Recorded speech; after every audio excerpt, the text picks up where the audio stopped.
ನೆಚ್ಚಿನ ವಿದ್ಯಾರ್ಥಿಗಳೇ, CMR YouTube ಚಾನಲ್ಗೆ ತಮ್ಮೆಲ್ಲರಿಗೂ ಪ್ರೀತಿಯ ಸ್ವಾಗತ ಸುಸ್ವಾಗತ. ಇಂದಿನ ತರಗತಿಯಲ್ಲಿ 10ನೇ ತರಗತಿಯ ಶಬರಿ ಎಂಬ ಗೀತನಾಟಕದ ವಿವರಣೆಯನ್ನು ನೋಡೋಣ. ಈ ಒಂದು ಗೀತನಾಟಕವನ್ನು ಪುರೋಹಿತ ತಿರುನಾರಾಯಣಯ್ಯಂಗಾರ್ಯ ನರಸಿಂಹಾಚಾರ್ ಪೂತಿನ ಇವರು ರಚನೆ ಮಾಡಿದ್ದಾರೆ. ರಾಮಲಕ್ಷ್ಮಣರು ಸೀತೆಯನ್ನು ಕಳೆದುಕೊಂಡಿರ್ತಾರೆ. ಸೀತೆಯನ್ನು ರಾವಣ ಅಪಹರಿಸಿರ್ತಾನೆ. ಆ ಸಂದರ್ಭದಲ್ಲಿ ಸೀತೆಯನ್ನು ಹುಡುಕುತ್ತಿರುವಾಗ ಧನು ಅಥವಾ ಉದರಮುಖ ಎನ್ನುವಂತಹ ಒಬ್ಬ ರಾಕ್ಷಸನ ಸೂಚನೆಯಂತೆ ರಾಮಲಕ್ಷ್ಮಣರು ಶಬರಿಯನ್ನು ನೋಡೋದಕ್ಕೋಸ್ಕರ ಮತಂಗಾಶ್ರಮಕ್ಕೆ ಬರ್ತಾರೆ. ಆ ಒಂದು ಸಂದರ್ಭವನ್ನು ಈ ಒಂದು ಗೀತನಾಟಕದಲ್ಲಿ ನಾವು ನೋಡ್ಬೋದು. ಮತಂಗಾಶ್ರಮದಲ್ಲಿ ತನ್ನ ಪರ್ಣಶಾಲೆಯ ಮುಂದಿನ ವನದಲ್ಲಿ ಶಬರಿ ಹಂಬಲಗೊಂಡಿದ್ದಾಳೆ. ಮತಂಗ ಮುನಿಯ ಆಶ್ರಮದಲ್ಲಿ ತನ್ನ ಪರ್ಣಶಾಲೆ ಅಂದರೆ ಎಲೆಗಳಿಂದ ಮಾಡಿರುವಂತಹ ಒಂದು ಕುಟೀರ, ಅದರ ಮುಂದೆ ಇರುವಂತಹ ಕಾಡಿನಲ್ಲಿ ಶಬರಿ ಹಂಬಲಗೊಂಡಿದ್ದಾಳೆ. ಅಂದರೆ ಯಾರಿಗೋಸ್ಕರನೂ ಬಹಳ ಕಾಯ್ತಾ ಇದ್ದಾಳೆ, ಹಂಬಲಿಸ್ತಾ ಇದ್ದಾಳೆ. ಶ್ರಮಣಿಯಂತೆ ರೂಪ ಅಂದರೆ ತಪಸ್ವಿನಿಯಂತೆ ಕಾಣ್ತಾ ಇದ್ದಾಳೆ. ವೃದ್ಧೆ, ಅವಳಿಗೆ ವಯಸ್ಸಾಗಿದೆ. ಚೀರ ಕೃಷ್ಣ ಜಿನಾಂಬರೆ, ಚೀರ ಅಂದರೆ ಸೀರೆ, ಜಿಂಕೆಯ ಚರ್ಮದಿಂದ ತಯಾರಿಸಿರುವಂತಹ ಸೀರೆಯನ್ನ ಆಕೆ ಧರಿಸಿದ್ದಾಳೆ. ನೋಡುವುದಕ್ಕೆ ಬುದ್ಧಿಹೀನಳಂತೆ ಕಾಣುತ್ತಾಳೆ. ಅವಳು ನೋಡೋದಕ್ಕೆ ಬುದ್ಧಿಹೀನಳ ರೀತಿಯಲ್ಲಿ ಕಾಣ್ತಾಳೆ. ಶಬರಿ ಹೇಳ್ತಾಳೆ, ನಿಂತಲ್ಲಿಯೇ ನಾನು ನಿಂತಿರುವೆ ರಾಮ, ನಾನು ಬಹಳ ವರ್ಷಗಳಿಂದ ಇದೇ ಜಾಗದಲ್ಲಿ ಇದ್ದೇನೆ. ರಾಮ ನೀನೆಂದು ಐತರುವೆ, ರಾಮ ನೀನೆಂದು ಬರುತ್ತೀಯಾ? ನೀನಿಹುದೆಲ್ಲೋ ನಾನರಿಯೇ, ನಿನ್ನಡೆ ಗೈದುವ ಬಳಿಯರಿಯೇ. ನೀನಿರುವಂತಹ ಜಾಗ ನನಗೆ ತಿಳಿದಿಲ್ಲ, ನಿನ್ನಡೆ ಗೈದುವ ನಿನ್ನ ಬಳಿಗೆ ಬರುವಂತಹ ದಾರಿ ಕೂಡ ನನಗೆ ತಿಳಿದಿಲ್ಲ. ನೀ ಬಹೆ ಎನ್ನುವ ನೆಚ್ಚಿನೊಳು, ನೀನು ಬರುತ್ತೀಯಾ ಎನ್ನುವಂತಹ ಒಂದು ನಂಬಿಕೆಯಲ್ಲಿ ನಾನಿಹೇ ಬಯಕೆಯ ಹುಚ್ಚಿನೊಳು, ನಾನು ಬಹಳ ಬಯಕೆಯಿಂದ ಕಾಯ್ತಾ ಇದ್ದೇನೆ. ನಿಂತಲ್ಲಿಯೇ ಅಂದರೆ ಇದೇ ಜಾಗದಲ್ಲಿ ನಾನು ನಿನಗೋಸ್ಕರ ಬಹಳ ಪ್ರೀತಿಯಿಂದ ನಿನ್ನನ್ನು ನೋಡೋದಕ್ಕೋಸ್ಕರ ನಾನು ಕಾಯ್ತಾ ಇದ್ದೇನೆ ಅನ್ನೋದಾಗಿ ಶಬರಿ ಹೇಳ್ತಾಳೆ. ಈ ರೀತಿ ಹೇಳ್ತಾ ಶಬರಿ ಬನದೊಳಕ್ಕೆ ಹೋಗುವಳು, ಅಂದರೆ ಕಾಡಿನೊಳಕ್ಕೆ ಹೋಗ್ತಾಳೆ. ಅದೇ ಸಂದರ್ಭದಲ್ಲಿ ರಾಮ ಲಕ್ಷ್ಮಣರು ಕಾಣಿಸಿಕೊಳ್ತಾರೆ. ರಾಮ ಹೇಳ್ತಾನೆ, ದೊರೆವಳೆ ಸೀತೆ ಭೂಮಿ ಜಾತೆ ಆತ್ಮ ಕಾಮ ಕಲ್ಪಲತೆ, ಅಂದರೆ ಕಳೆದುಕೊಂಡಿರುವಂತಹ ಸೀತೆ ನನಗೆ ಮರಳಿ ದೊರೆಯುತ್ತಾಳೆಯೇ. ಅವಳು ಭೂಮಿ ಜಾತೆ ಅಂದರೆ ಭೂಮಿಯ ಮಗಳು. ಆತ್ಮ ಕಾಮ ಕಲ್ಪಲತೆ ಅಂದರೆ ಆಕೆಯ ಗುಣವನ್ನ ಈ ರೀತಿಯಾಗಿ ರಾಮ ಹೇಳ್ತಾ ಇದ್ದಾನೆ. ದೊರೆವಳೆ ಚೆಲುವೆ ಅಂದರೆ ಚೆಲುವೆಯಾದಂತಹ ಸೀತೆ ನನಗೆ ದೊರೆಯುತ್ತಾಳೆಯೇ. ಎರೆವೆ ಎರೆವೆ ಗಿರಿವನವೇ, ಎರೆವೆ ಅಂದರೆ ಪ್ರಾರ್ಥಿಸುವೆ, ಗಿರಿ ಅಂದರೆ ಬೆಟ್ಟ, ವನ ಅಂದರೆ ಕಾಡು, ಗಿರಿವನಗಳನ್ನು ನಾನು ಪ್ರಾರ್ಥಿಸ್ತಾ ಇದ್ದೇನೆ. ಪೇಳಿರಿ ನಾನೆರೆವೆ, ಹೇಳಿ ನಾನು ಮತ್ತೆ ನಿಮ್ಮನ್ನು ನಾನು ಕೇಳ್ಕೊಳ್ತಾ ಇದ್ದೇನೆ, ಪ್ರಾರ್ಥಿಸ್ತಾ ಇದ್ದೇನೆ. ದೊರೆವಳೆ ದೊರೆಯಳೆ, ನನ್ನ ಸೀತೆ ನನಗೆ ದೊರೆಯುತ್ತಾಳೆಯೇ ಅಥವಾ ದೊರೆಯುವುದಿಲ್ಲವೇ ಹೇಳಿ ಅನ್ನೋದಾಗಿ ಗಿರಿವನವನ್ನ ರಾಮ ಪ್ರಾರ್ಥಿಸ್ತಾ ಇದ್ದಾನೆ. ಅವಳ ನೆಲೆ ಯಾರು ಅರಿಯಿರೇ ಅಂದರೆ ಸೀತೆ ಇರುವಂತಹ ಜಾಗ ಯಾರಿಗೆ ತಿಳಿದಿದೆ. ಪೇಳಿ ಎನ್ನರಸಿ ದೊರೆಯಳೆ, ಹೇಳಿ ನನ್ನ ಅರಸಿ ನನ್ನ ರಾಣಿ ನನಗೆ ದೊರೆಯುತ್ತಾಳೆಯೇ. ಈ ಬೇಗೆ ಕೆಡದಲ, ಬೇಗೆ ಅಂದರೆ ದುಃಖ, ನಾವು ಬೆಂಕಿ ಅಂತ ಹೇಳ್ತೇವೆ ಅಲ್ವಾ, ಅಂದರೆ ಈ ಮನಸ್ಸಿನ ನೋವು, ನನ್ನ ಮನಸ್ಸೊಳಗಿರುವಂತಹ ನೋವು ಕೆಡದಲ ಅಂದರೆ ಕೆಡುತ್ತಿಲ್ಲ. ನನ್ನ ನೆದೆಯ ಬಿಡದಲ, ಈ ನೋವು ನನ್ನ ನೆದೆಯನ್ನ ಬಿಟ್ಟು ಹೋಗ್ತಾ ಇಲ್ಲ. ಈ ಜಗವ ಸುಡದಲ ಅಂದರೆ ಈ ಒಂದು ನನ್ನ ಮನಸ್ಸಿನ ನೋವು, ಸೀತೆಯನ್ನ ಕಳೆದುಕೊಂಡಿರುವಂತಹ ನೋವು, ಈ ಜಗತ್ತನ್ನೇ ಸುಡುವಂತಹ ಒಂದು ನೋವು ನನ್ನನ್ನು ಆವರಿಸಿಕೊಂಡಿದೆ ಅನ್ನೋದಾಗಿ ರಾಮ ಹೇಳ್ತಾನೆ. ಅದೇ ಸಂದರ್ಭದಲ್ಲಿ ಲಕ್ಷ್ಮಣ ಅಣ್ಣನಿಗೆ ಸಮಾಧಾನ ಮಾಡ್ತಾನೆ. ತಾಳಿಕೋ ಅಣ್ಣ ತಾಳಿಕೋ ಅಂದರೆ ಅಣ್ಣ ನೀನು ಸಮಾಧಾನವನ್ನ ತಂದುಕೋ.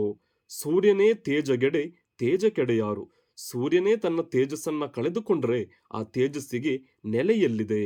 ಅದೇ ರೀತಿ ರಾಮನೇ ಧೈರ್ಯಗೆಡೆ ಸ್ಥೈರ್ಯ ಕೆಡೆಯಾರು, ಧೈರ್ಯಕ್ಕೆ ಹೆಸರಾಗಿರುವಂತವನು ರಾಮ. ಅಂತಹ ರಾಮನೇ ಧೈರ್ಯವನ್ನ ಕಳೆದುಕೊಂಡರೆ ಇನ್ನು ಯಾರು ಸ್ಥಿರವಾಗಿ ನಿಲ್ಲೋದಕ್ಕೆ ಸಾಧ್ಯ ಅನ್ನೋದಾಗಿ ಲಕ್ಷ್ಮಣ ಅಣ್ಣನನ್ನ ಸಂತೈಸ್ತಾನೆ.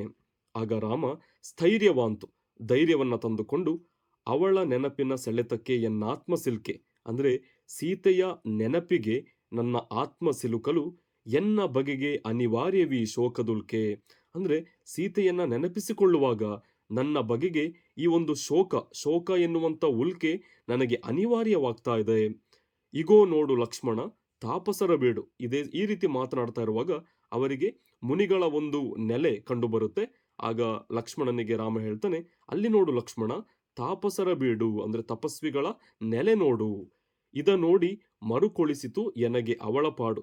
ಈ ಒಂದು ಜಾಗವನ್ನು ನೋಡಿ ನನಗೆ ಮರುಕಳಿಸುತ್ತಿದೆ, ಅಂದ್ರೆ ನನಗೆ ಸೀತೆಯ ಆ ನೆನಪುಗಳೆಲ್ಲವೂ ನನಗೆ ಮರುಕಳಿಸ್ತಾ ಇದೆ ಅನ್ನೋದಾಗಿ ರಾಮ ಹೇಳ್ತಾನೆ.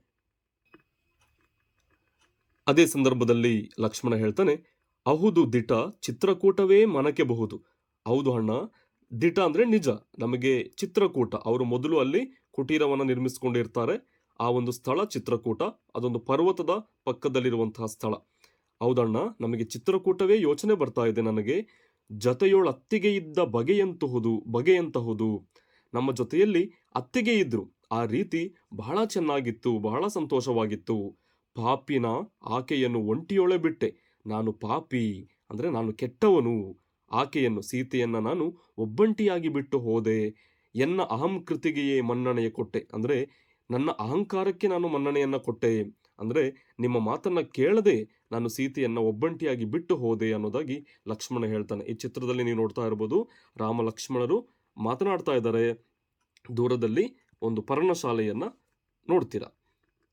ರಾಮ ಹೇಳ್ತಾನೆ, ಮರುಗದಿರು ತಮ್ಮಯ್ಯ ಆದುದಾಯಿತು. ಅಂದ್ರೆ ಲಕ್ಷ್ಮಣ ತನ್ನನ್ನು ತಾನು ಪಾಪಿ ಅಂತ ಹೇಳುವಾಗ ರಾಮ ಹೇಳುವಂತ ಮಾತು, ಮರುಗದಿರು, ನೀನು ಬೇಸರ ಮಾಡಬೇಡ, ನೀನು ದುಃಖಿಸಬೇಡ, ತಮ್ಮಯ್ಯ ಆದುದಾಯಿತು, ಆಗಿರುವಂತ ವಿಚಾರ ಆಗಿದೆ, ಅದರ ಬಗ್ಗೆ ಯೋಚನೆ ಮಾಡೋದು ಬೇಡ. ನಿಮ್ಮನ್ನಿಂತ ದೈವ ಮರುಳು ಮಾಡಿತ್ತು. ಆ ಸಂದರ್ಭದಲ್ಲಿ ನಿಮ್ಮನ್ನ ಯಾವ ದೈವ ಮರುಳು ಮಾಡಿತ್ತು ಅಂತ ಯಾರಿಗೆ ಗೊತ್ತು? ಧನು ಪೇಳ್ದ ದಾರಿಯೊಳೆ ನಾವು ಬಂದಿಹೇವೆ. ಅಂದ್ರೆ ಧನು ಹೇಳಿದಂತಹ ದಾರಿಯಲ್ಲಿ ತಾನೇ ನಾವು ಬಂದಿರೋದು. ಶ್ರಮಣಿಯ ಆಶ್ರಮವಿದುವೇ? ಪ್ರಶ್ನೆ ಮಾಡ್ತಾನೆ ರಾಮ. ನಾವು ಹುಡುಕಿಕೊಂಡು ಬಂದಂತಹ ಶ್ರಮಣಿ ಅಂದ್ರೆ ತಪಸ್ವಿನಿಯ ಆಶ್ರಮ ಇದು ತಾನೇ.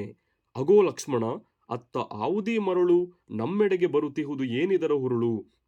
ಆ ಸಂದರ್ಭದಲ್ಲಿ ಶಬರಿ ಕಾಡಿನಿಂದ ಬರ್ತಾ ಇದ್ದಾಳೆ. ಆಗ ರಾಮ ಹೇಳ್ತಾನೆ, ಅಗೋ ನೋಡು ಲಕ್ಷ್ಮಣ, ಅಲ್ಲಿ ನೋಡು ಲಕ್ಷ್ಮಣ, ಅತ್ತ ಆವುದಿ ಮರಳು, ಅಲ್ಲಿ ನೋಡು ಯಾವುದೋ ಒಂದು ಮರಳು. ಅಂದ್ರೆ ಮರಳು ಅನ್ನೋದನ್ನ ಇಲ್ಲಿ ಯಾವ ರೀತಿ ಹೇಳ್ತಾರೆ ಅಂದ್ರೆ ಅವರಿಗೆ ತಿಳಿಯದೇ ಇರುವಂತ ಒಂದು ವಿಚಾರ, ಏನೋ ಒಂದು ಮಾಯೆ ಬರ್ತಾ ಇದೆ ಅನ್ನೋದಾಗಿ ರಾಮ ಹೇಳ್ತಾ ಇದ್ದಾನೆ. ನಮ್ಮೆಡೆಗೆ ಬರುತ್ತಿಹುದು ಏನಿದರ ಹುರುಳು ಅಂದ್ರೆ ನಾವು ಸಾಮಾನ್ಯವಾಗಿ ಕುಣಿಕೆ ಅನ್ನೋದಾಗಿ ಹೇಳ್ತೀವಲ್ಲ, ಅಂದ್ರೆ ಯಮನ ಕೈಯಲ್ಲಿರುವಂತ ಪಾಶ, ಇದನ್ನು ಹುರುಳು ಅಂತ ಹೇಳ್ತೀವಿ. ಅದರಲ್ಲಿ ಏನೋ ತೊಂದರೆ ಇದೆ ಅನ್ನೋ ಅರ್ಥವನ್ನ ಕೊಡುತ್ತೆ. ಅದು ನಮ್ಮ ಕಡೆಗೆ ಬರ್ತಾ ಇದೆಯಲ್ಲ, ಇದರಿಂದ ಏನಾದ್ರೂ ನಮಗೆ ತೊಂದರೆ ಆಗಬಹುದಾ ಅನ್ನುವಂಥ ರೀತಿಯಲ್ಲಿ ರಾಮ ಹೇಳ್ತಾನೆ. ಆಗ ಲಕ್ಷ್ಮಣ, ಮರೆಗೆ ಬಾ ಅಣ್ಣಯ್ಯ ಪರಿಕಿಸುವ ಮುನ್ನ. ಅಣ್ಣ, ನಾವು ಇದನ್ನ ಪರೀಕ್ಷೆ ಮಾಡುವುದಕ್ಕಿಂತ ಮುಂಚೆ ನಾವು ಮರೆಯಲ್ಲಿ ನಿಲ್ಲೋಣ.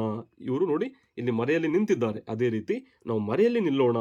ಇದಿರುಗೊಳೆ ನಾವಿದನು ಏನಹುದೋ ಬನ್ನ. ಇದನ್ನ ಏನಾದ್ರೂ ನಾವು ಎದುರಿಸಿದ್ರೆ, ನೇರವಾಗಿ ನಾವು ಹೋಗಿ ಇದನ್ನ ಎದುರಿಸಿದ್ರೆ ಇದರಲ್ಲಿ ಏನೋ ಒಂದು ಬನ್ನ ಅಂದ್ರೆ ಕಷ್ಟ ನಮಗೆ ಬರಬಹುದು. ಅದಕ್ಕೆ ನಾವು ಮರೆಯಲ್ಲಿ ನಿಂತು ಇದನ್ನ ನೋಡೋಣ ಅನ್ನೋದಾಗಿ ಲಕ್ಷ್ಮಣ ಹೇಳ್ತಾನೆ. ಅವರಿಬ್ಬರು ಮರೆಯೊಳಗೆ ನಿಲ್ತಾರೆ. ಶಬರಿ ತನ್ನ ಕೈಯಲ್ಲಿ ತಳಿರು, ಹೂ, ಹಣ್ಣು ಹಂಪಲುಗಳನ್ನ ತನ್ನ ತಲೆ, ಕಂಕುಳು ಕೈಯಲ್ಲಿ ಕೊಂಡು ಬರ್ತಾಳೆ. ಅಂದ್ರೆ ಶಬರಿ ಕಾಡಿಗೆ ಹೋಗಿರುವಂತದ್ದು ತಳಿರುಗಳನ್ನ, ಹೂ, ಹಣ್ಣು ಹಂಪಲುಗಳನ್ನ ತರೋದಕ್ಕೋಸ್ಕರ ಅವುಗಳನ್ನ ತೆಗೆದುಕೊಂಡು ಶಬರಿ ತನ್ನ ಪರ್ಣಶಾಲೆಯ ಸಮೀಪಕ್ಕೆ ಬರ್ತಾ ಇದ್ದಾಳೆ. ಅದನ್ನು ನೋಡಿದಂತಹ ರಾಮ ಲಕ್ಷ್ಮಣರು ಮರೆಯಲ್ಲಿ ನಿಂತು ಅವಳನ್ನ ನೋಡ್ತಾರೆ. ಶಬರಿ ಅವಳು ತನ್ನೊಳಗೆ ಹೇಳುವಂತ ಮಾತಿದು, ರಾಮ ಬಾರದೆ ನನಗೇನು ತೋರದೆ, ರಾಮ ಬಾರದೆ ನನಗೇನು ತೋಚ್ತಾ ಇಲ್ಲ. ಅವ ಸವಿದಲ್ಲದೆ ಸವಿಯಾಗದ ಈ ಕಡು ಸವಿ ಹಣ್ಗಳನ್ನು ಹೇಗೈವೆಂ. ಅಂದ್ರೆ ರಾಮ ಸವಿದರೆ ಮಾತ್ರ ಸವಿಯಾಗುವಂತಹ ಈ ಹಣ್ಣುಗಳನ್ನ, ಅಂದ್ರೆ ಕಡು ಸವಿ, ಅತಿಯಾದ ಸವಿಯನ್ನ ನೀಡುವಂತಹ ಈ ಹಣ್ಣುಗಳನ್ನ ನಾನು ಹೇಗೆ ಕೊಡ್ಲಿ? ರಾಮ ಸವಿದರೆ ಮಾತ್ರ ಸವಿಯಾಗುವಂತಹ ಈ ಕಡು ಸವಿ ಹಣ್ಣುಗಳನ್ನ ನಾನು ಹೇಗೆ ಕೊಡಲಿ? ಮಧುಕರ ಗೀತದ ಮಧು ಊರಿರುವಿ. ಮಧುಕರ ಅಂದ್ರೆ ದುಂಬಿಯ ಜೇನುಗಳನ್ನ ಬಳಸಿಕೊಂಡು ನಾನು ತಯಾರಿಸಿರುವಂತಹ ಮಧುಪರ್ಕವ ನಾನಾರ್ಗಿವೇಂ, ನಾನು ಯಾರಿಗೆ ಕೊಡಲಿ? ಅಂದ್ರೆ ದುಂಬಿಗಳ ಜೇನುಗಳಿಂದ ತಯಾರು ಮಾಡಿರುವಂತಹ ಮಧುಪರ್ಕವನ್ನ ನಾನು ಯಾರಿಗೆ ಕೊಡಲಿ? ರಾಮ ಬಾರದೆ ಇವುಗಳನ್ನ ನಾನು ಯಾರಿಗೆ ಕೊಡ್ಲಿ ಅನ್ನೋದಾಗಿ ಶಬರಿ ಹೇಳ್ತಾ ಇದ್ದಾಳೆ. ಬಾ ರಾಮ ಬಾರೈ, ಅಂದ್ರೆ ರಾಮನನ್ನ ಕರಿತಾ ಇದ್ದಾಳೆ. ಬಾಬಾ ಬಗೆ ಇರುಳಿನ ಪೆರೆಯೇ, ಅಂದ್ರೆ ಇರುಳು ಅಂದ್ರೆ ಕತ್ತಲೆ, ಪೆರೆ ಅಂದ್ರೆ ಚಂದ್ರ. ಅಂದ್ರೆ ನನ್ನ ಮನಸ್ಸಿನಲ್ಲಿ ಆವರಿಸಿರುವಂತಹ ಕತ್ತಲೆಯನ್ನ ನೀನು ಚಂದ್ರನ ರೀತಿಯಲ್ಲಿ ಕಳೆಯೋದಿಕ್ಕೋಸ್ಕರ ಬಾ ಅನ್ನೋದಾಗಿ ಇಲ್ಲಿ ಪ್ರಾರ್ಥನೆಯನ್ನ ಮಾಡ್ತಾ ಇದ್ದಾಳೆ. ಕೋಕೋ ಹಣ್ಗಳಕೋ ಹೂಗಳಕೋ ಎಲ್ಲವಕೋ, ಬಂದು ನನ್ನಲ್ಲಿರುವಂತಹ, ಅಂದ್ರೆ ನಾನು ಸಂಗ್ರಹಿಸಿರುವಂತಹ ಹಣ್ಣುಗಳನ್ನ ತೆಗೆದುಕೋ, ಹೂಗಳನ್ನ ತೆಗೆದುಕೋ, ಎಲ್ಲವನ್ನ ನೀನು ಸ್ವೀಕರಿಸು ಅನ್ನೋದಾಗಿ ಶಬರಿ ಪ್ರಾರ್ಥಿಸ್ತಾ ಇದ್ದಾಳೆ. ಎನ್ನೊಳ ಮೊರೆಯೇ, ತನ್ನೊಳಗೆ ತಾನು ಅವಳು ಬೇಡಿಕೆಯನ್ನು ಇಡ್ತಾ ಇದ್ದಾಳೆ. ರಾಮ ಬಾರದೆ ನನಗೇನು ಸೇರದೆ, ರಾಮ ಬಾರದೆ ನನಗೇನು ಸೇರ್ತಾ ಇಲ್ಲ, ನಾನು ಮಾಡಿರುವಂತಹ ಈ ಸಿದ್ಧತೆಗಳು ರಾಮನಿಗಿರೋದು ಅನ್ನೋದಾಗಿ ಶಬರಿ ಹೇಳ್ತಾಳೆ. ಪರ್ಣಶಾಲೆಯೊಳಕ್ಕೆ ಹೋಗುವಳು ರಾಮ ಲಕ್ಷ್ಮಣರು ಕಾಣಿಸಿಕೊಳ್ಳುತ್ತಾರೆ. ಈ ರೀತಿಯ ಮಾತುಗಳನ್ನು ಹೇಳ್ತಾ ಶಬರಿ ತನ್ನ ಪರ್ಣಶಾಲೆಯ ಒಳಗೆ ಹೋಗ್ತಾಳೆ. ಅದೇ ಸಂದರ್ಭದಲ್ಲಿ ರಾಮ ಲಕ್ಷ್ಮಣರು ಕಾಣಿಸಿಕೊಳ್ತಾರೆ.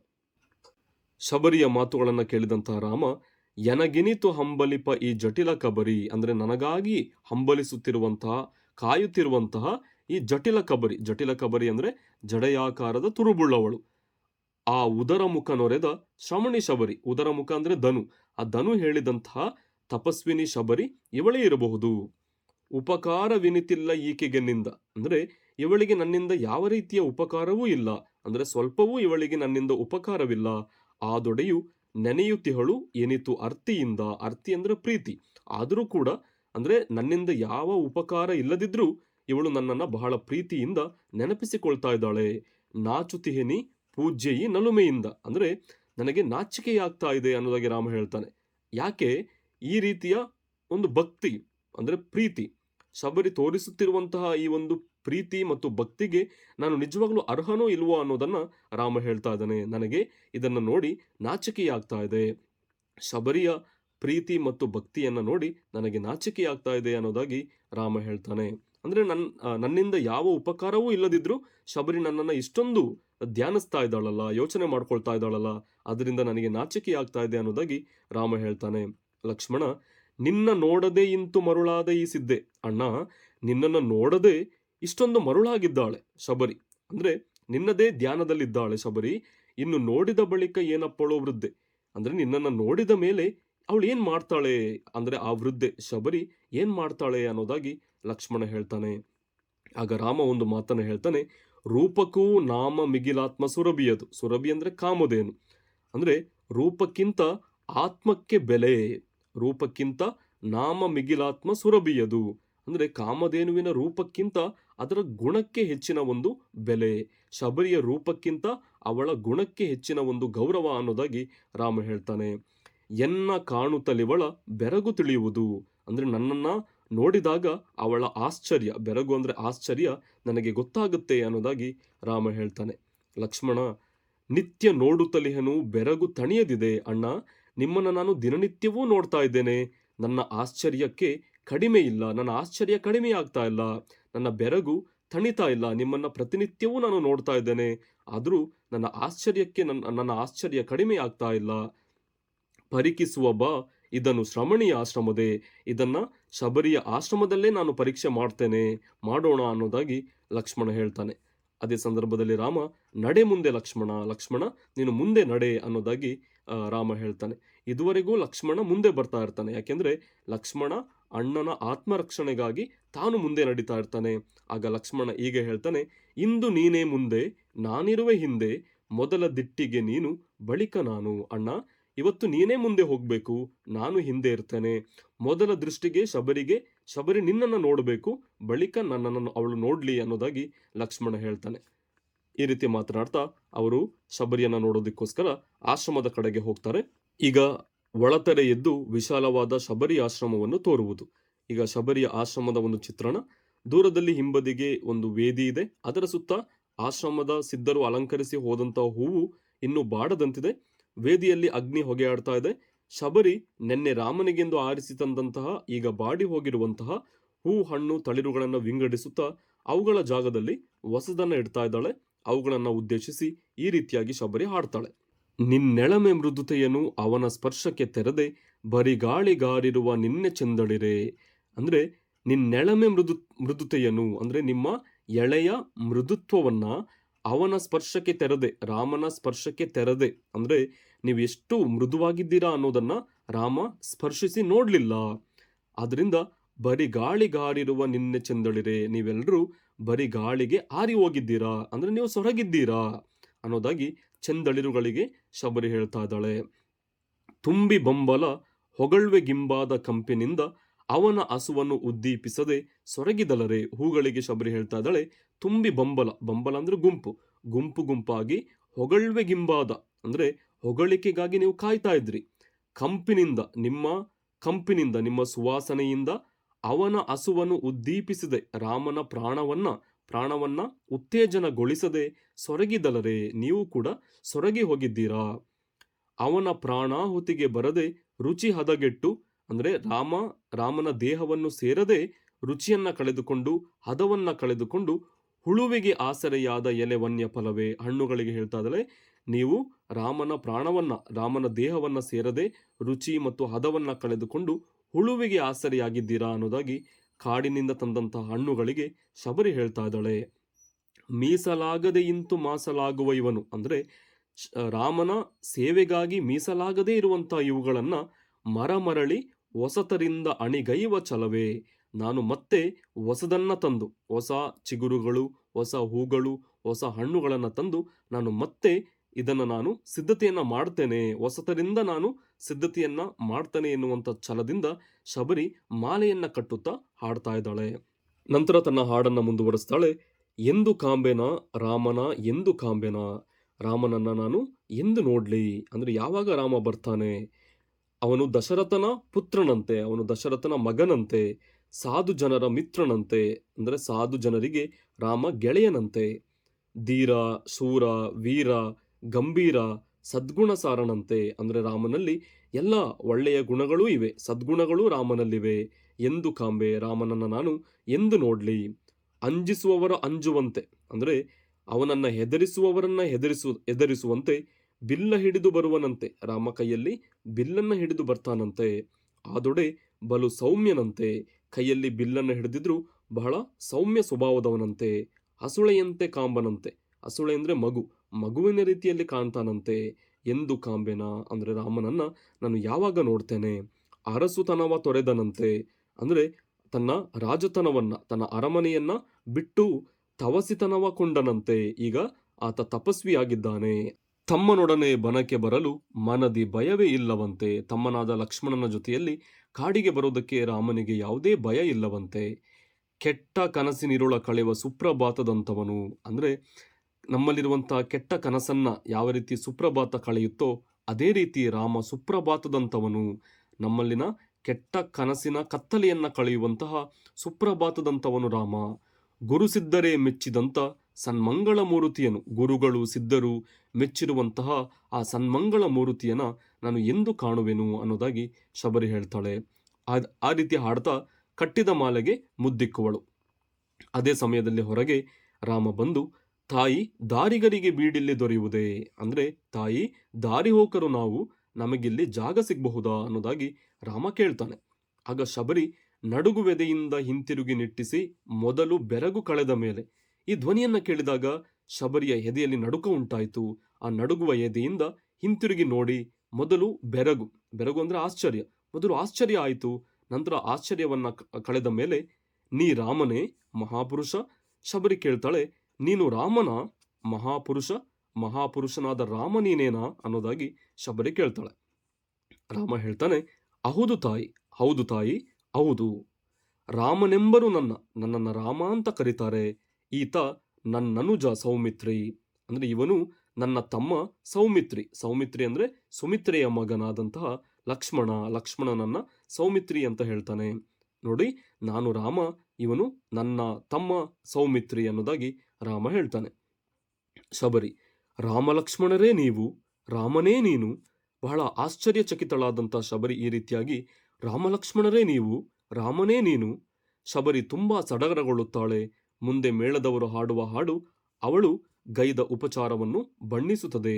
ಶಬರಿ ತುಂಬಾ ಸಡಗರಗೊಳ್ತಾಳೆ, ಅಂದ್ರೆ ಉತ್ಸವದ ರೀತಿಯಲ್ಲಿ ಅವಳಿಗೆ ಆ ಒಂದು ಸನ್ನಿವೇಶ ಅನ್ಸುತ್ತೆ. ಬಹಳ ಸಂತೋಷಗೊಳ್ತಾಳೆ. ಮುಂದೆ ಮೇಳದವರು ಹಾಡುವಂತಹ ಹಾಡು ಅವಳು ಯಾವ ರೀತಿ ರಾಮ ಲಕ್ಷ್ಮಣರನ್ನ ಉಪಚಾರ ಮಾಡಿದ್ಲು ಅನ್ನೋದನ್ನ ತಿಳಿಸುತ್ತೆ. ಕಂಡಳು ಶಬರಿ ರಾಮ ಬಂದು ನಿಂದಿರುವುದ. ಶಬರಿ ರಾಮ ಬಂದು ನಿಂತಿರೋದನ್ನ ನೋಡ್ತಾಳೆ. ಕಂಡ ಬೆರಗು ಕಳೆದ ಬಳಿಕ, ಅಂದ್ರೆ ನೋಡಿದಂತಹ ಆಶ್ಚರ್ಯ ಕಳೆದ ಮೇಲೆ, ಸನಿಹ ಕೈದಿ ಅವರ ಸಮೀಪಕ್ಕೆ ಹೋಗಿ ಮೊದಲು ಮೈಯನ್ನ ಮುಟ್ಟಿ ನೋಡ್ತಾಳೆ. ನಾನು ನೋಡ್ತಾ ಇರೋದು ನಿಜನ ಸುಳ್ಳ ಅಂತ ಹೇಳಿ ಮೈಯನ್ನ ಮುಟ್ಟಿ ಪದದಿ ಕೆಡೆದು ಅವರ ಪಾದಗಳಿಗೆ ಬಿದ್ದು ಕೈಯ ಕಣ್ಣಿಗೊತ್ತಿಕೊಂಡು ತನ್ನ ಕೈಯನ್ನ ಕಣ್ಣಿಗೊತ್ತಿಕೊಂಡು ಅವರ ಕಾಲುಗಳಿಗೆ ನಮಸ್ಕಾರವನ್ನ ಮಾಡಿ ಹನಿಯ ಸುರಿಸಿ ಕಣ್ಣೀರನ್ನ ಸುರಿಸಿ ಬನ್ನಿರೆಂದು ಗದ್ಗರಿಸುತ್ತಾ, ಅಂದ್ರೆ ಬನ್ನಿ ಬನ್ನಿ ಅಂತ ಗದ್ಗದ ಧ್ವನಿಯಿಂದ ಕರೆದುಕೊಂಡು ಒಳಗೆ ಹೋಗ್ತಾಳೆ. ಅಯ್ಯೋ, ಏನು ಅಣಿಯೇ ಇಲ್ಲ, ಅಯ್ಯೋ ಏನು ಸಿದ್ಧತೆಯೇ ಆಗಿಲ್ಲ, ನೀವು ಈಗ ಬರ್ತೀರಾ ಅಂತ ನನಗೆ ಗೊತ್ತಿರಲಿಲ್ಲ, ಏನು ಸಿದ್ಧತೆನೇ ಆಗಿಲ್ಲ ಅನ್ನೋದಾಗಿ ಶಬರಿ ಹೇಳ್ತಾಳೆ. ನಿನ್ನೆಯಷ್ಟು ಚೆನ್ನವಿಲ್ಲ, ಅಂದ್ರೆ ಈ ದಿನ ನಿನ್ನೆಯಷ್ಟು ಚೆನ್ನಾಗಿಲ್ಲ, ನಿನ್ನೆ ಸಾಕಷ್ಟು ನನಗೆ ಹೂ ಹಣ್ಣುಗಳು ಸಿಕ್ಕಿತ್ತು, ಇವತ್ತು ನಿನ್ನೆಯಷ್ಟು ಚೆನ್ನಾಗಿಲ್ಲ ಎನ್ನುತ್ತಾ ಬಲು ಹಂಬಲಂತು ಬಹಳ ಸಂತೋಷಗೊಂಡು ತನ್ನ ಬಗೆಯ ಬಯಕೆಯಂತೆ, ತನ್ನ ಮನಸ್ಸಿನ ಬಯಕೆಯಂತೆ ಬಗೆ ಬಗೆಯ ಕಂಪ ನೀಡುವ, ಅಂದ್ರೆ ಬಗೆ ಬಗೆಯ ಸುವಾಸನೆಯನ್ನ ನೀಡುವ ವನಮಾಲೆಯ ಕೊರಳಿಗಿಟ್ಟು, ಹೂವಿನ ಮಾಲೆಯನ್ನ ಕಾಡಿನಿಂದ ತಂದಂತ ಹೂಗಳಿಂದ ಮಾಡಿದ ಮಾಲೆಯನ್ನ ರಾಮಲಕ್ಷ್ಮಣರ ಕೊರಳಿಗೆ ಹಾಕಿ ಅಬ್ಬ ಎಂದು ಹಿಗ್ಗಿ ಹಿಗ್ಗಿ ಬಹಳ ಸಂತೋಷದಿಂದ, ಅಬ್ಬ ನಾನು ಮಾಡಿದಂತಹ ಮಾಲೆಗೆ ಇಂದು ಸಾರ್ಥಕತೆ ಸಿಕ್ಕಿದೆ ಅನ್ನೋದಾಗಿ ಹಿಗ್ಗಿ, ಇದು ರುಚಿ, ಇದರಷ್ಟು ರುಚಿಯ ಹಣ್ಣೇ ಇಲ್ಲ ಜಗದೊಳೆಂದು, ಎಷ್ಟು ಚೆನ್ನಾಗಿ ಹೇಳ್ತಾಳೆ ನೋಡಿ. ಇದು ರುಚಿಯಾದ ಹಣ್ಣು, ಇದರಷ್ಟು ರುಚಿಯಾದ ಹಣ್ಣು ಈ ಜಗತ್ತಿನಲ್ಲೇ ಇಲ್ಲ ಅಂತ ಹೇಳಿ ಹಣ್ಣನ್ನು ನೀಡ್ತಾಳೆ. ನಿಮಗೆ ಎಂದೇ ತಂದೆನೆಂದು, ನಿಮಗಾಗಿ ನಾನು ಈ ಹಣ್ಣನ್ನು ತಂದಿದ್ದೇನೆ. ತಾನೇ ಅವರ ಕೈಯೊಳಿತ್ತು, ತಾನೇ ಹಣ್ಣುಗಳನ್ನ ಅವರ ಕೈಗಳಿಗೆ ನೀಡಿ ಪೂಜೆಯಿಂದ ಸುಪ್ರಸನ್ನರಾಗಿ, ಈ ಉಪಚಾರವನ್ನ ನೋಡಿ ರಾಮ ಲಕ್ಷ್ಮಣರು ಸುಪ್ರಸನ್ನರಾಗಿ ಬಹಳ ಸಂತೋಷಿತರಾಗಿ ರಾಜಕುವರರಂದು ಮಂದಹಾಸ ತೋರೆ, ರಾಜಕುಮಾರರು ಮಂದಹಾಸವನ್ನ ತೋರ್ತಾರೆ, ನಗಾಡ್ತಾರೆ, ಮಂದಹಾಸವನ್ನ ಬೀರ್ತಾರೆ. ಅದನ್ನ ನೋಡಿ ಧನ್ಯ ಭಾವದಿಂದ ಕೂಡಿ, ಅಂದ್ರೆ ರಾಮ ಲಕ್ಷ್ಮಣರು ಸಂತೋಷವಾಗಿರೋದನ್ನ ನೋಡಿ ಶಬರಿಗೆ ಅವಳು ಧನ್ಯಳಾಗ್ತಾಳೆ, ಅವಳಿಗೆ ಬಹಳ ಸಂತೋಷ ಆಗುತ್ತೆ. ಹೀಗೆ ರಾಮ ಲಕ್ಷ್ಮಣರಿಗೆ ಉಪಚಾರವನ್ನ ಮಾಡಿದ ಶಬರಿ ತನ್ನ ಅಂತರಂಗದ ಸುಖವನ್ನ ತೋರೋದಕ್ಕೆ ಈ ರೀತಿಯಾಗಿ ಹಾಡಿಕೊಂಡು ನೃತ್ಯವನ್ನ ಮಾಡ್ತಾಳೆ. ಸುಖೀನಾ ಸುಖೀನಾ ಸುಖಿ ನಾನು, ಬರೀ ಸುಖಿ ಸುಮ್ಮನೆ ಸುಖಿ ನಾನು. ಅಂದ್ರೆ ಸುಖಿ ಅಂದ್ರೆ ಸುಖವಾಗಿದ್ದೇನೆ ಅಂತ ಅರ್ಥ. ನಾನು ಸುಖವಾಗಿದ್ದೇನೆ, ಸುಮ್ಮನೆ ನಾನು ಸುಖವಾಗಿದ್ದೇನೆ, ನಾನಿಲ್ಲದ ನಾನಾಗಿ ಏನು, ಅಂದ್ರೆ ಇವತ್ತು ನಾನು ನನ್ನನ್ನೇ ಮರ್ತಿದ್ದೇನೆ, ಆಸೆ ತೀರಿ ಹಾಯಾಗಿ ಏನು, ನನ್ನೆಲ್ಲ ಆಸೆಗಳು ಬಯಕೆಗಳು ಈಡೇರಿ ನಾನು ಹಾಯಾಗಿದ್ದೇನೆ. ಹಂಬಲ ನಳಿದಿಹೆ ತುಂಬಿರುವೆನು ನಾ, ಅಂದ್ರೆ ಹಂಬಲ ಅಂದ್ರೆ ಬಯಕೆ, ನನ್ನೆಲ್ಲ ಬಯಕೆಗಳು ಅಳಿದಿದೆ. ಸುಮ್ಮನೆ ಬಲು ಸುಖಿ ನಾನು, ಹಾಗೆ ನಾನು ಬಹಳ ಸುಖವಾಗಿದ್ದೇನೆ. ಯಾವ ರೀತಿಯ ಸುಖ? ಹೊಳೆ ಕಡಲಿಗೆ ಸೇರುವ ತೆರದಿ, ಅಂದ್ರೆ ಹೊಳೆ ಅಥವಾ ನದಿ ಕಡಲಿಗೆ ಸೇರುವಾಗ ಎಷ್ಟು ಸಂತೋಷದಿಂದ ಸೇರುತ್ತೋ, ಎಷ್ಟು ಸಂಭ್ರಮದಲ್ಲಿರುತ್ತೋ, ಅದೇ ರೀತಿಯ ಸಂಭ್ರಮ ಇವತ್ತು ನನ್ನಲ್ಲಿದೆ. ಹೊಳೆ ಕಡಲಿಗೆ ಸೇರುವಂತೆ ನಾವೇ ರೇವಿಗೆ ಬಹತೆರದಿ, ನಾವೇ ಅಂದ್ರೆ ಹಡಗು, ರೇವು ಅಂದ್ರೆ ಬಂದರು, ಹಡಗು ಬಂದರಿಗೆ ಬರುವಾಗ ಅಲ್ಲಿನ ಜನ ಎಷ್ಟು ಸಂತೋಷ ಪಡ್ತಾರೋ ಅದೇ ರೀತಿ ನಾನು ಬಹಳ ಸಂತೋಷವಾಗಿದ್ದೇನೆ. ಬಗೆ ಬಗೆ ಹಾರೈಕೆಯ ಪಟವಿಳಿಸಿ, ಅಂದ್ರೆ ಬಗೆ ಬಗೆಯ ಹಾರೈಕೆಗಳಿಂದ ಬಯಕೆಗಳಿಂದ ತುಂಬಿದ್ದಂತಹ ನನ್ನ ಗಾಳಿಪಟ ಅಂದ್ರೆ ನಾನು ಇದುವರೆಗೂ ಕೂಡ ಗಾಳಿಪಟದಂತೆ ಹಾರಾಡ್ತಾ ಇದ್ದೆ, ನೀವು ಯಾವಾಗ ಬರ್ತೀರಾ ಅಂತ ಕಾಯ್ತಾ ಇದ್ದೆ, ಆ ಹಾರೈಕೆಯ ಪಟ ಇಂದು ಇಳಿದಿದೆ, ಇದೇ ಬಿಡುವೆನಿಸಿ, ನನ್ನ ಮನಸ್ಸು ಇಂದು ಬಿಡುವೆನಿಸಿದೆ ಅನ್ನೋದಾಗಿ, ನನಗಿವತ್ತು ಬಿಡುವು ಸಿಕ್ಕಿದೆ, ಅಂದ್ರೆ ನಿಮಗೆ ಉಪಚಾರವನ್ನ ಮಾಡಿ ನನ್ನ ಮನಸ್ಸು ಇಂದು ಬಿಡುವೆನಿಸುತ್ತಿದೆ ಅನ್ನೋದಾಗಿ ಶಬರಿ ಹೇಳ್ತಾಳೆ. ನಿಮ್ಮ ನೋಡುತ್ತಾ ಸುಖಿ ನಾನು, ಅಂದ್ರೆ ನಿಮ್ಮನ್ನ ನೋಡುತ್ತಾ ನಾನು ಬಹಳ ಸುಖವಾಗಿದ್ದೇನೆ, ನಿಮ್ಮನೆ ನುಡಿಸುತ್ತಾ ಸುಖಿ ನಾನು, ನಿಮ್ಮ ಜೊತೆ ಮಾತನಾಡ್ತಾ ನಾನು ಸುಖವಾಗಿದ್ದೇನೆ. ನಿಮ್ಮ ತಣಿವು ನಿಮ್ಮ ಆನಂದದಿ ಸುಖಿ ನಾನು, ಅಂದ್ರೆ ನಿಮ್ಮ ತಣಿವಿನಲ್ಲಿ ನೀವು ಬಹಳ ದಣಿದಿದ್ರಿ, ನಿಮ್ಮ ತಣಿವಿನಲ್ಲಿ ನಾನೀಗ ಬಹಳ ಸುಖವನ್ನ ಕಾಣ್ತಾ ಇದ್ದೇನೆ. ನಿಮ್ಮೆಡೆ ಸುಮ್ಮನೆ ಸುಖಿ ನಾನು, ಅಂದ್ರೆ ನಿಮ್ಮ ಜೊತೆಯಲ್ಲಿದ್ದು ನಾನು ಸುಖವನ್ನ ಅನುಭವಿಸ್ತಾ ಇದ್ದೇನೆ. ಇಂದಾಗಿದೆ ನಾ ಬಲು ಹಗುರ, ಅಂದ್ರೆ ಇಂದು ನನ್ನ ಮನಸ್ಸು ಬಹಳ ಹಗುರವಾಗಿದೆ. ನೀಡಿಹುದೋ ಪರ ನನ್ನ ಕರ, ನನ್ನ ಕೈ ಬೇರೆ ಯಾವುದೋ ಒಂದು ಜಗತ್ತಿನ ಕಡೆಗೆ ನನ್ನನ್ನು ಸೆಳೀತಾ ಇದೆ. ನಿನ್ನೆ ನಾಳೆ ಇನ್ನಿಲ್ಲವೆನಗೆ, ಅಂದ್ರೆ ಇನ್ನು ಮುಂದೆ ನನಗೆ ನಿನ್ನೆ ಅನ್ನೋದು ಇಲ್ಲ, ನಾಳೆ ಅನ್ನೋದೂ ಇಲ್ಲ. ಈ ನಲವೇ ಚಿರವೆಂಬ ತರ, ಈ ಸಂತೋಷವೇ, ಈ ಖುಷಿಯೇ ನನಗೆ ಚಿರ ಶಾಶ್ವತ ಅನ್ನೋದಾಗಿ ಶಬರಿ ಹೇಳ್ತಾಳೆ.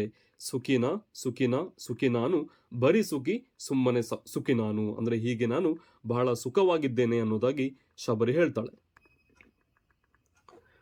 ಶಬರಿಯ ಈ ಮಾತುಗಳನ್ನು ಕೇಳಿದಂತಹ ರಾಮ, ನಿನ್ನಾದರದೊಳು ಸುಖಿ ನಾವು, ಅಂದ್ರೆ ನಿನ್ನ ಈ ಒಂದು ಉಪಚಾರದಿಂದ ನಾವು ಸುಖವಾಗಿದ್ದೇವೆ, ನಿನ್ನೀ ಸೊಗದೊಳು ಸುಖಿ ನಾವು, ನಿನ್ನ ಸಂತೋಷದಲ್ಲಿ ನಾವು ಸುಖವನ್ನ ನಾವು ನೋಡ್ತಾ ಇದ್ದೇವೆ. ಕಾಡಿನೊಳು ಈ ಸವಿ ಕಾಣುವ ಪುಣ್ಯಕ್ಕೆ ನಿನಗೆಂದಿಗೂ ಋಣಿ ನಾವು, ಇಂತಹ ದಟ್ಟ ಕಾಡಿನಲ್ಲಿ ಇಂತಹ ಒಂದು ಉಪಚಾರವನ್ನು ನೀನು ನಮಗೆ ಮಾಡಿದ್ದೀಯಾ, ನಿನಗೆಂದಿಗೂ ನಾವು ಋಣಿಯಾಗಿದ್ದೇವೆ. ಕಾಡಿನಲ್ಲಿ ಇಂತಹ ಒಂದು ಉಪಚಾರವನ್ನ ನೀನು ಮಾಡಿದ್ದೀಯಾ, ಆದ್ರಿಂದ ನಾವೆಂದಿಗೂ ನಿನಗೆ ಋಣಿಯಾಗಿರ್ತೇವೆ ಅನ್ನೋದಾಗಿ ರಾಮ ಹೇಳ್ತಾನೆ. ಶಬರಿ ರಾಮನ ಮಾತನ್ನ ಕೇಳಿ ತನ್ನ ಸೊಗದ ಉನ್ಮಾದವನ್ನ ಸ್ವಲ್ಪ ಹದಕ್ಕೆ ತಂದುಕೊಂಡು ಅವನನ್ನು ನೋಡುತ್ತಾ ಕೊನೆಗೆ ಕಂಬನಿದುಂಬಿ. ಇದುವರೆಗೂ ಸಂಭ್ರಮದಲ್ಲಿ ತೇಲಾಡ್ತಾ ಇದ್ದಂತಹ ಶಬರಿ ರಾಮನ ಮಾತನ್ನ ಕೇಳಿ ತನ್ನ ಸಂತೋಷವನ್ನ ಸ್ವಲ್ಪ ಹದಕ್ಕೆ ತಂದುಕೊಂಡು ರಾಮನನ್ನ ನೋಡ್ತಾ ಕಣ್ಣೀರನ್ನ ಸುರಿಸ್ತಾಳೆ. ಬಲು ಸಂತಸ ಬಲು ಸಂತಸ ಬಲು ಸಂತಸವೆನಗೆ, ಅಂದ್ರೆ ನನಗೆ ಬಹಳ ಸಂತೋಷವಾಗಿದೆ, ನನ್ನಾಸೆಯ ಜಾಡ ಹಿಡಿದು ಬಂದಿರಲೈ ಕೊನೆಗೆ. ಅಂದ್ರೆ ನನ್ನ ಆಸೆಯಂತೆ ನನ್ನ ಜಾಡು ನನ್ನ ಗುರುತನ್ನ ಹಿಡಿದು ನೀವು ಕೊನೆಗೂ ಬಂದಿದ್ದೀರಲ್ಲ, ದಣಿದಿರಯ್ಯ, ನೀವು ಬಹಳ ದಣಿದಿದ್ರಿ, ತಣಿದಿರಾ, ಅಂದ್ರೆ ನಿಮ್ಮ ದಣಿವು ನಿಮ್ಮ ಆಯಾಸ ಎಲ್ಲವೂ ನಿವಾರಣೆಯಾಯ್ತಾ, ಹಸಿವು ತೃಷಿಯನ್ನುಳಿದಿರಾ, ನಿಮ್ಮ ಹಸಿವು ಮತ್ತು ತೃಷಿ ಅಂದ್ರೆ ಬಾಯಾರಿಕೆ ನೀಗಿತಾ, ಬಡವೆ ಒಬ್ಬಳೇನಗೈವೆ, ನಾನು ಬಡವೆ ಒಬ್ಬಳೇನಗೈವೆ, ನಾನು ಒಬ್ಬಳೇ ಇಷ್ಟೆಲ್ಲವನ್ನ ಮಾಡಿದ್ದೇನೆ, ನನ್ನ ಕೈಯಲ್ಲಿ ಎಷ್ಟು ಸಾಧ್ಯವೋ ಅಷ್ಟು ನಾನು ಸಿದ್ಧತೆಗಳನ್ನು ಮಾಡಿಕೊಂಡಿದ್ದೆ ನಿಮಗೋಸ್ಕರ, ನನಗೆ ಮರುಕ ತಳೆದಿರ, ನಿಮಗೆ ನನ್ನ ಮೇಲೆ ಅನುಕಂಪ ಮರುಕ ಬಂತ ಅನ್ನೋದಾಗಿ ಶಬರಿ ಕೇಳ್ತಾಳೆ. ಆಗ ರಾಮ, ಕಣ್ಣ ನೀರಿದೇಕೆ ತಾಯಿ, ತಾಯೇ ನೀನು ಯಾಕೆ ಕಣ್ಣೀರನ್ನ ಸುರಿಸ್ತಾ ಇದೀಯಾ, ತುಸ ಊಣೆಯವಿಲ್ಲ, ನಮಗೆ ಸ್ವಲ್ಪವೂ ಕೂಡ ಕೊರತೆ ಇಲ್ಲ, ಊಣೆಯ ಅಂದ್ರೆ ಕೊರತೆ, ನಮಗೆ ಸ್ವಲ್ಪವೂ ಕೂಡ ಕೊರತೆ ಇಲ್ಲ, ನಮ್ಮ ಅಯೋಧ್ಯೆಯ ಅರಮನೆಯೊಳು ಇದಕ್ಕೂ ಲೇಸು ಇಲ್ಲ. ಎಷ್ಟು ಒಳ್ಳೆಯ ಮಾತು, ನಮ್ಮ ಅಯೋಧ್ಯೆಯ ಅರಮನೆಯಲ್ಲೂ ಕೂಡ ಇದಕ್ಕಿಂತ ಮಿಗಿಲಾದದ್ದು ನಮಗೆ ಸಿಗೋದಿಲ್ಲ. ಇಂದು ಹಳುವ ಮರೆತೆವು, ಹಳು ಅಂದ್ರೆ ಕಾಡು, ಇದು ಕಾಡು ಅನ್ನೋದನ್ನ ನಾವು ಮರೆತಿದ್ದೇವೆ, ಇಲ್ಲೇ ಮನೆಯ ನರಿತೆವು, ಇದು ನಮ್ಮ ಮನೆ ಅನ್ನೋದಾಗಿ ನಾವು ಭಾವಿಸಿದ್ದೇವೆ, ಇನಿತು ಆದರ ತೋರ್ವ ನಿನ್ನನು ಅಬ್ಬೆಯಿಂದೇ ಕುರಿತೆವು, ಇಷ್ಟೊಂದು ಆದರ ಇಷ್ಟೊಂದು ಪ್ರೀತಿಯನ್ನ ತೋರಿಸುವಂತಹ ನಿನ್ನನ್ನ ನಾವು ತಾಯಿ ಎಂದು ಭಾವಿಸಿದ್ದೇವೆ ಅನ್ನೋದಾಗಿ ರಾಮ ಹೇಳ್ತಾನೆ. ಈ ಮಾತುಗಳನ್ನ ಕೇಳಿದಂತಹ ಶಬರಿ, ರೂಪಿನಂತೆ ಮಾತು ಕೂಡ ಎನಿತುದಾರವಾಗಿದೆ, ಅಂದ್ರೆ ರೂಪದಂತೆ ರಾಮನ ರೂಪದಂತೆ ಆತನ ಮಾತು ಕೂಡ ಬಹಳ ಉದಾರವಾಗಿದೆ, ಧನ್ಯ ನಾನು, ಸಿದ್ಧರ ವರವಿಂದು ನನಗೆ ಫಲಿಸಿದೆ, ಅಂದ್ರೆ ನನ್ನ ಜೀವನ ಸಾರ್ಥಕವಾಯಿತು, ಧನ್ಯಳಾದೆ ನಾನು, ಸಿದ್ಧರ ನನ್ನ ಗುರುಗಳ ವರ ಇಂದು ನನಗೆ ಫಲಿಸಿದೆ, ನಿಮ್ಮ ಕಂಡ ಪುಣ್ಯವಂತೆ, ಅಂದ್ರೆ ಗುರುಗಳ ಆಶೀರ್ವಾದದಿಂದ ನಿಮ್ಮನ್ನ ನೋಡುವಂತಹ ಸೌಭಾಗ್ಯ ನನಗೆ ಸಿಕ್ಕಿದೆ, ನಾನು ಪುಣ್ಯವಂತೆ, ಹಿಂಗಿ ಹೋಯಿತೆಲ್ಲ ಚಿಂತೆ, ನನ್ನ ಎಲ್ಲಾ ದುಃಖಗಳು ನನ್ನ ಎಲ್ಲಾ ಚಿಂತೆಗಳು ನಿಮ್ಮನ್ನ ನೋಡಿದ ಮೇಲೆ ಹಿಂಗಿ ಹೋಯಿತು, ಮರೆಯಾಯಿತು ಅನ್ನೋದಾಗಿ ಶಬರಿ ಹೇಳ್ತಾಳೆ. ಗುರುವ ಪೂಜೆಗೈದ ತಣಿವು ನನಗೆ ಸಂದಿತು ಇಂತೆ, ಅಂದ್ರೆ ಗುರುಗಳಿಗೆ ಪೂಜೆ ಮಾಡಿದಂತಹ ಆ ಒಂದು ತೃಪ್ತಿ ಇಂದು ನನಗೆ ಲಭಿಸಿದೆ, ತಣಿವು ಅಂದ್ರೆ ತೃಪ್ತಿ ಅಂತ ಹೇಳ್ಬೋದು, ಗುರುಗಳನ್ನ ಪೂಜೆ ಮಾಡಿದಂತಹ ಆ ಒಂದು ತೃಪ್ತಿ ನನಗೆ ಇಂದು ಲಭಿಸಿದೆ ಅಂತ ಹೇಳ್ತಾಳೆ. ನಾನು ಗುರುಗಳನ್ನ ಪೂಜೆ ಮಾಡಿದುದರ ಪರಿಣಾಮವಾಗಿ ನನಗೆ ಈ ಒಂದು ಸೌಭಾಗ್ಯ ಸಿಕ್ಕಿದೆ ಅನ್ನೋದಾಗಿ ಶಬರಿ ಹೇಳ್ತಾಳೆ. ಶಬರಿಯ ಮಾತನ್ನ ಕೇಳಿದಂತಹ ರಾಮ, ಇಂಥ ಶಿಷ್ಯೆಯರ್ತಿ ಪಡೆದ ನಿನ್ನ ಗುರುಗಳೆಂತರೋ, ಅಂದ್ರೆ ಇಂತಹ ಒಳ್ಳೆಯ ಶಿಷ್ಯನ್ನ ಪಡೆದಂತ ನಿನ್ನ ಗುರುಗಳು ನಿಜವಾಗ್ಲೂ ಪುಣ್ಯವಂತರು, ಅವರ ಮಹಿಮೆ ಕೇಳಿಬಲ್ಲೆ, ಎಂಥ ಶಾಂತದಾಂತರೋ, ನಿಮ್ಮ ಗುರುಗಳ ಮಹಿಮೆಯನ್ನ ನಾನು ಕೇಳಿದ್ದೇನೆ, ಅವರು ಬಹಳ ಶಾಂತ ವ್ಯಕ್ತಿ, ಅಂದ್ರೆ ಶಾಂತ ಸ್ವಭಾವದವರು, ಅವರ ಬಗ್ಗೆ ನಾನು ಕೇಳಿದ್ದೇನೆ, ಅಳಲನ್ನೆಲ್ಲ ಮರೆಸಿ ಶಾಂತಿಯೊಂದ ತೋರುವಿ ಬನ, ಅಂದ್ರೆ ಅಳಲು ಅಂದ್ರೆ ದುಃಖ, ಎಲ್ಲ ದುಃಖವನ್ನ ಮರೆಸಿ ಶಾಂತಿಯನ್ನ ಮಾತ್ರ ಈ ಒಂದು ಬನ ಪ್ರತಿನಿಧಿಸ್ತಾ ಇದೆ, ಇದರ ನಡುವೆ ಪ್ರೇಮ ಶುದ್ಧೆ ನೀನು ಸುದಿನವೀ ದಿನ, ಅಂದ್ರೆ ಈ ಒಂದು ಶಾಂತಿವನದಲ್ಲಿ ಪ್ರೇಮ ಶುದ್ಧೆ ನೀನು, ನಿನ್ನಲ್ಲಿ ಯಾವುದೇ ಕಲ್ಮಶಗಳಿಲ್ಲ, ನೀನು ಪ್ರೇಮ ಶುದ್ಧೆ, ನಿನ್ನ ಭಕ್ತಿ ನಿನ್ನ ಪ್ರೀತಿ ಎಲ್ಲವೂ ಕೂಡ ಪರಿಶುದ್ಧವಾದದ್ದು, ನೀನು ಪ್ರೇಮ ಶುದ್ಧೆ, ಸುದಿನವೀ ದಿನ, ಈ ದಿನ ನಮಗೆ ಬಹಳ ಒಳ್ಳೆಯ ದಿನವಾಗಿದೆ ಅನ್ನೋದಾಗಿ ರಾಮ ಹೇಳ್ತಾನೆ. ಆಗ ಶಬರಿ, ನನ್ನ ಪೊಗಳಲೇಕೆ ರಾಮ ಯಾಕೆ ನನ್ನ ಹೊಗಳ್ತಾ ಇದೀಯಾ, ಎಲ್ಲ ಅವರ ಕರುಣೆ, ಅಂದ್ರೆ ಗುರುಗಳ, ಎಲ್ಲವೂ ಕೂಡ ನನ್ನ ಗುರುಗಳ ಕರುಣೆ, ನೀವಿಲ್ಲಿಗೆ ಪಾದ ಬೆಳೆಸಿ ನನ್ನ ಕಂಡ ಕರುಣೆ, ನೀವಿಲ್ಲಿಗೆ ಪಾದ ಬೆಳೆಸಿದ್ದು ಕೂಡ ಅವರ ಕರುಣೆಯಿಂದಲೇ ನಡೆದದ್ದು ಅಂತ ಹೇಳ್ತಾಳೆ. ನೀವು ಬಹಿರಿ ನಿಮ್ಮ ಕಾಣೆ ನಲ್ಮೆಯಹುದು ಎಂದು ಸಿದ್ಧರೊರೆದ ಮಾತು ನನಗೆ ಸಿದ್ಧಿಯಾಯಿತೆಂದು, ನೀವು ಬರ್ತೀರಾ, ನಿಮ್ಮನ್ನ ಕಾಣುವಾಗ ಅಂದ್ರೆ ನಿಮ್ಮನ್ನ ಕಾಣುವಂತಹ ಆ ಒಂದು ಸೌಭಾಗ್ಯ ನನಗೆ ಸಿಗುತ್ತೆ ಅಂತ ನಮ್ಮ ಸಿದ್ಧರು ನಮ್ಮ ಗುರುಗಳು ಹೇಳಿದಂತಹ ಮಾತು ನನಗೆ ಸಿದ್ಧಿಯಾಯಿತೆಂದು, ಇಂದು ಆ ಒಂದು ಮಾತು ಫಲ ಕೊಟ್ಟಿದೆ, ನಿಮ್ಮನ್ನು ನೋಡುವಂತಹ ಸೌಭಾಗ್ಯ ನನಗೆ ಸಿದ್ಧಿಸಿದೆ ಅನ್ನೋದಾಗಿ ಶಬರಿ ಹೇಳ್ತಾಳೆ. ಈ ರೀತಿಯಾಗಿ ಹೇಳ್ತಾ ಶಬರಿ ಈ ರೀತಿಯ ಹಾಡನ್ನ ಹಾಡ್ತಾಳೆ. ಕೋಟಿ ಕರಗಳಿಂ ರವಿ ಎತ್ತಿರುವಿ ನೀಲದಾಚೆ ಗಮನ, ಕೋಟಿ ಕೈಗಳಿಂದ ಸೂರ್ಯನನ್ನ ಎತ್ತಿ ನಿಂತಿರುವಂತಹ ಈ ನೀಲಿ ಆಕಾಶದಾಚೆಗೆ ನನ್ನ ಗಮನ. ನನಗೀ ಮಾಯೆಯಾಚೆ ಪಯಣ, ಈ ಮಾಯೆಯನ್ನು ಬಿಟ್ಟು ಬೇರೆ ಕಡೆಗೆ ನನ್ನ ಪಯಣ. ಹಾರ ಬಯಸೆನಿ ಹಕ್ಕಿಗಳಂತೆ, ನಾನು ಹಕ್ಕಿಗಳಂತೆ ಹಾರೋದಕ್ಕೆ ಬಯಸ್ತಾ ಇದ್ದೇನೆ. ತೇಲ ಬಯಸೆನಿ ಬಿಳಿ ಮುಗಿಲಂತೆ, ಬಿಳಿಯಾದ ಮೋಡಗಳ ರೀತಿಯಲ್ಲಿ ನಾನು ತೇಲೋದಕ್ಕೆ ಬಯಸ್ತಾ ಇದ್ದೇನೆ. ಕಾರ್ಮೋಡವ ಸೆಳೆ ಮಿಂಚಿನ ತೆರೆದೊಳು, ಕಪ್ಪಾದ ಮೋಡವನ್ನ ಸೆಳೆಯುವಂತಹ ಮಿಂಚಿನ ರೀತಿಯಲ್ಲಿ ಭವಬಿಡೆ ಬಯಸಿಹೆ ನಿಂತೆ. ನಾನು ಈ ಭೂಮಿಯನ್ನ, ಈ ಲೋಕವನ್ನ ಬಿಡೋದಕ್ಕೆ ನಾನು ಕಾಯ್ತಾ ಇದ್ದೇನೆ ಅನ್ನೋದಾಗಿ ಶಬರಿ ಹಾಡ್ತಾಳೆ. ಆಗ ರಾಮ, ಮಾತೆಯ ತೆರ ನೀ ನೆಮ್ಮನು ಆಧರಿಸುತ್ತ ಬಳಿಕ ಈ ತೆರ ನುಡಿಯೇ ತಾಯೇ ನಿನಗೀ ಬಗೆ ಸರಿಯೇ. ಅಂದರೆ ಮಾತೆ, ತಾಯಿಯ ರೀತಿಯಲ್ಲಿ ನೀನು ನಮ್ಮನ್ನ ಬಹಳ ಪ್ರೀತಿಯಿಂದ, ಗೌರವ ಆದರಗಳಿಂದ ನೋಡಿಕೊಂಡು ಬಳಿಕ ಈ ರೀತಿಯಾಗಿ ಮಾತನಾಡ್ತಾ ಇರೋದು ಸರಿಯಾ, ಅಂದರೆ ನಿನ್ನ ಈ ಆಲೋಚನೆ ಸರಿಯಾ ಅನ್ನೋದಾಗಿ ರಾಮ ಕೇಳ್ತಾನೆ. ಶಬರಿ, ಪುಣ್ಯಲೋಕ ದೊರೆಯಲೆಂದು ಹರಕೆ ಇಡೆನಗೆ.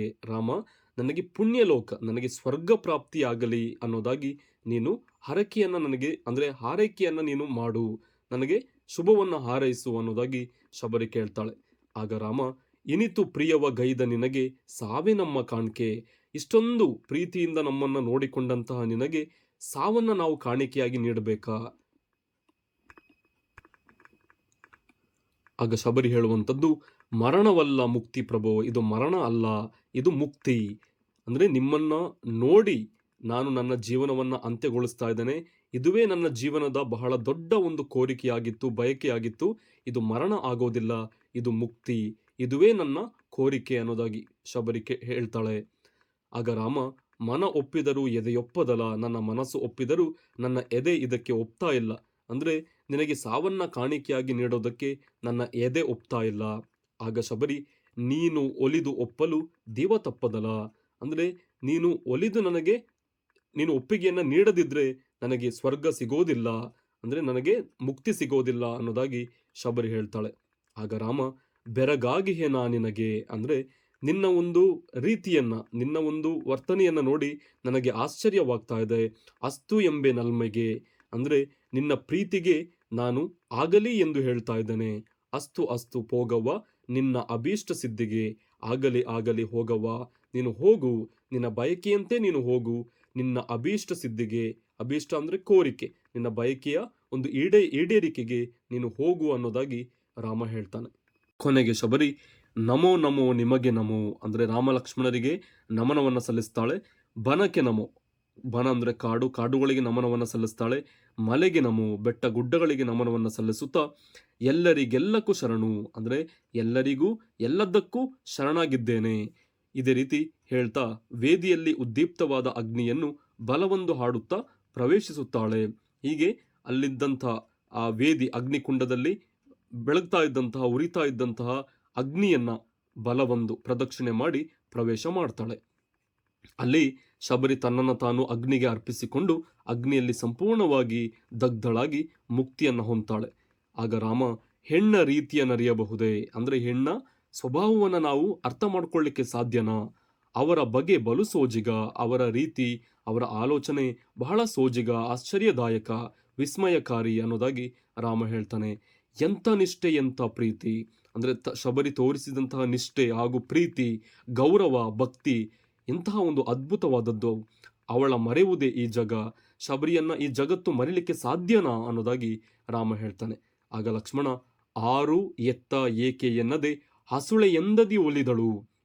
ನಾವ್ಯಾರು, ಎಲ್ಲಿಂದ ಬಂದಿದ್ದೇವೆ, ಏನು ಅಂತ ಕೇಳದೆ ಹಸುಳೆಯಂತೆ, ಮಗುವಿನಂತೆ ನಮಗೆ ಒಲಿದ್ಲು ಅವಳು, ನಮ್ಮನ್ನ ನೋಡ್ಕೊಂಡ್ಲು. ಕಾಣುತ್ತಲೇ ಬಹು ನಲಿದಳು ಅಣ್ಣ, ನಲವಳು ಎಮ್ಮನೆ ಮರೆತಳು, ನಮ್ಮನ್ನ ನೋಡಿ ಬಹಳ ನಲಿದಾಡಿದ್ಲು ಅವಳು, ಕುಣಿದಾಡಿದ್ಲು. ನಮ್ಮನ್ನ ನೋಡಿದಂತಹ ಸಂತೋಷದಲ್ಲಿ ತನ್ನನ್ನೇ ಅವಳು ಮರೆತಳು ಅನ್ನೋದಾಗಿ ಲಕ್ಷ್ಮಣ ಹೇಳ್ತಾನೆ.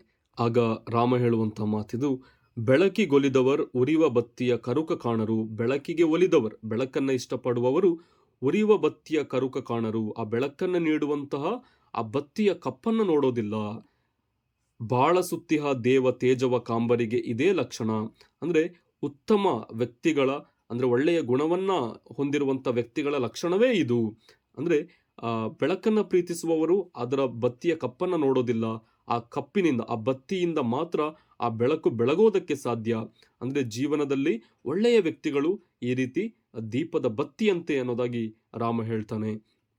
ಆಗ ಲಕ್ಷ್ಮಣ, ಅಸುರ ನೆಡರಿಂ ಕಾದು ಅಂದ್ರೆ ರಾಕ್ಷಸರ ಎಡೆಯಿಂದ ನಮ್ಮನ್ನ ಕಾಪಾಡಿ ತನ್ನೆಡೆಗೆ ಎಮ್ಮ ಸೆಳೆದಿ ಅರ್ತಿಗೆ, ಅಂದ್ರೆ ತನ್ನ ಕಡೆ ನಮ್ಮನ್ನ ಸೆಳೆದಂತಹ ಈ ಒಂದು ಅರ್ತಿಗೆ, ಪ್ರೀತಿಗೆ ಏನನೆಂಬೆನು ಅಣ್ಣ, ನಾನು ಏನು ಅಂತ ಹೇಳಿ, ಇಂತೆಯೇ ನೆನೆಯುತ್ತಿರಬಹುದು ಅತ್ತಿಗೆ. ಈ ರೀತಿಯಾಗಿ ನಮ್ಮ ಅತ್ತಿಗೆ ಕೂಡ ನಮ್ಮನ್ನ ಯೋಚನೆ ಮಾಡ್ಕೊಳ್ತಾ ಇರಬಹುದು, ನೆನಪಿಸಿಕೊಳ್ತಾ ಇರಬಹುದು ಅನ್ನೋದಾಗಿ ಲಕ್ಷ್ಮಣ ಹೇಳ್ತಾನೆ. ರಾಮ, ಇರಬಹುದು ಇರಬಹುದು ಸೀತೆ ಹಾ ಪ್ರಿಯೆ ಚಂದ್ರಾನನೆ. ಇರಬಹುದು ಇರಬಹುದು ಲಕ್ಷ್ಮಣ, ಆ ಸೀತೆ ಪ್ರಿಯೆ ಚಂದ್ರಾನನೆ, ಚಂದ್ರನಂತಹ ಮುಖವುಳ್ಳಂತಹ ಸೀತೆ. ಎಲ್ಲಿರುವೆ ನೀನು, ಎಲ್ಲಿದ್ದೀಯಾ, ಎಂತಿರುವೆ ನೀನು, ಹೇಗಿದ್ದೀಯಾ, ನಿನ್ನನ್ನು ಜೀವದೊಂದಿಗೆ ಕಾಂಬೆನೆ, ನಿನ್ನನ್ನು ಜೀವ ಸಹಿತ ನಾನು ನೋಡ್ಲಿಕ್ಕೆ ಸಾಧ್ಯನಾ ಅನ್ನೋದಾಗಿ ರಾಮ ಹೇಳ್ತಾನೆ. ಆಗ ಲಕ್ಷ್ಮಣ, ಭೂಮಿ ತಾಯಿಯು ತನ್ನ ಮಗಳನ್ನು ಎಲ್ಲಿರಲಿ ಅದೇ ತವರನೆ ಪೊರೆವಳೈ. ಭೂಮಿ ತಾಯಿ ತನ್ನ ಮಗಳು ಎಲ್ಲೇ ಇದ್ರೂ ಅದೇ ಆಕೆಯ ತವರು ಅನ್ನೋ ರೀತಿಯಲ್ಲಿ ನೋಡ್ಕೊಳ್ತಾಳೆ. ಧೃತಿಯಾನು, ನೀನು ಧೈರ್ಯವನ್ನು ತಂದುಕೋ, ಚಿಂತಿಸು ಇನ್ನು ಮುಂದಿನ ಹವಣನೆ.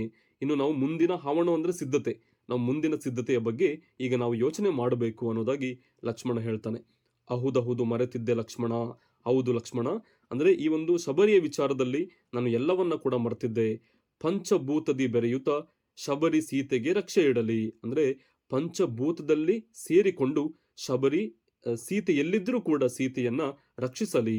ಪೋಪ ಬಾ ನೆರವರಸುತ್ತ, ಬಾ ಹೋಗುವ, ನೆರವು ಅಂದ್ರೆ ಸಹಾಯವನ್ನ ಹರಸುತ್ತಾ ನಾವು ಮುಂದೆ ಹೋಗೋಣ ಅಂತ ಹೇಳಿ ರಾಮ ಲಕ್ಷ್ಮಣರು ಶಬರಿಯ ಆಶ್ರಮದಿಂದ ಮುಂದೆ ಹೋಗ್ತಾರೆ.